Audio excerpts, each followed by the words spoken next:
આજે દીકરીઓની સેવા માટે, એમની શિક્ષા માટે એક હોસ્ટેલનું લોકાર્પણ થઈ રહ્યું છે. જે દીકરીઓ આ હોસ્ટેલમાં રહેશે, જેમને અનેક પોતાના અરમાન હશે, પોતાના સપના હશે, એ પૂરા કરવાના અનેક અવસર મળવાના છે. અને એટલું જ નહીં, આ દીકરીઓ જ્યારે પોતાના પગ ઉપર ઊભી હશે, સામર્થ્યવાન થઈ હશે, ત્યારે રાષ્ટ્ર નિર્માણ પર પણ એમની અહમ ભૂમિકા સ્વાભાવિક બનવાની છે. એમનું કુટુંબ પણ સમર્થ બનવાનું છે. અને એટલા માટે હું સૌથી પહેલાં તો આ હોસ્ટેલમાં રહેવાનું જેમને અવસર મળવાનો છે, એવી બધી જ દીકરીઓના એમના ઉજ્જવળ ભવિષ્ય માટે ખૂબ ખૂબ શુભેચ્છાઓ આપું છું. એમના પરિવારજનોને પણ શુભેચ્છાઓ આપું છું. સાથીઓ, આ મારું સૌભાગ્ય છે કે ગર્લ્સ હોસ્ટેલ ફેઝ 2નું એની આધારશિલા મૂકવા માટે આપે મને અવસર આપ્યો હતો.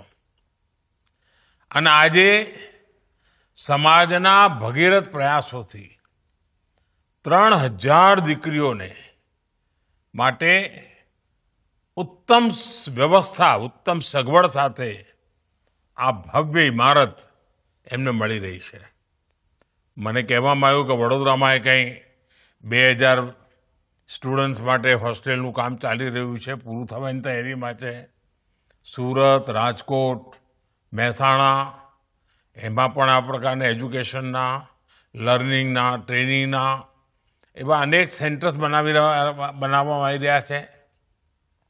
આ બધા પ્રયાસો માટે જે એમાં યોગદાન આપી રહ્યા છે, એ સૌ અભિનંદનના અધિકારી છે.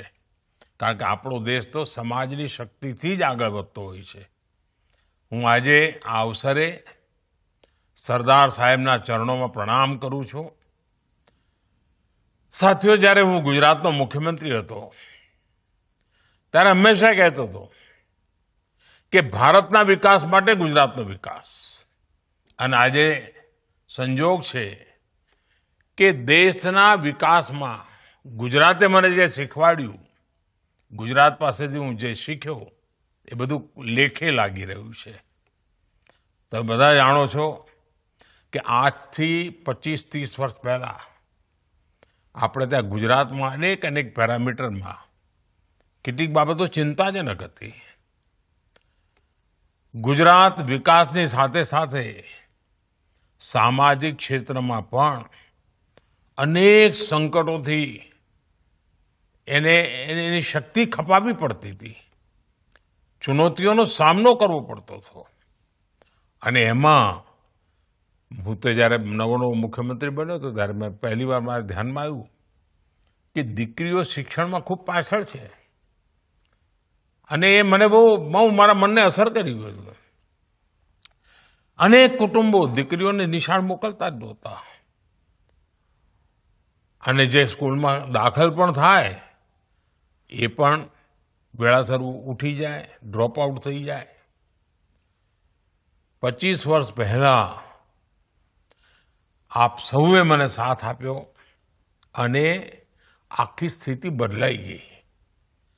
આપને યાદ હશે, આપણે કન્યા કેળવણી રથયાત્રા કાઢતા. મને યાદ છે, એ વખતે 40-42 ડિગ્રી તાપમાન હોય અને 13-14-15 જૂન ગામડાઓમાં જવું એટલે જવું, ઘેર જવું એટલે જવું, દીકરીઓને આંગળી પકડીને નિશાળે લઈ જવી એટલે લઈ જ જવી.